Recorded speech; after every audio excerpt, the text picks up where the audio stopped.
ఎవరైనా ఆడపిల్లలు మందిరానికి ప్యాంట్ వేసుకొని వచ్చారనుకోండి, ఏం చేద్దాం? అనొద్దు. వాక్యం వింటది. ఈ రోజు కాకపోతే రేపు మారింది.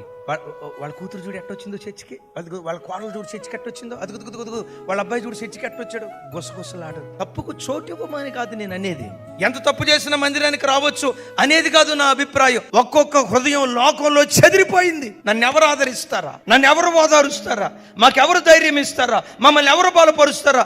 ఒక్క మాటతో వాళ్ళు మాకు డబ్బు ఏమి ఇవ్వాల్సిన అవసరం లేదయ్యా. ప్రేమతో కూడిన ఆ ఒక్క పలకరింపు మాకు ఎక్కడ దొరుకుతుందని ప్రజలు హైదరాబాద్ పట్టణంలో తిరుగుతున్నారు.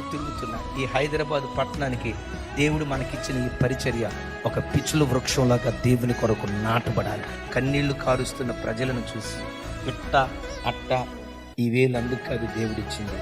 ఈ వేలు ఎందుకు ఇచ్చాడో తెలుసా? ఆ కన్నీళ్లు తొడవటానికి దేవుడి వేలు మనకు అనుగ్రహించారు.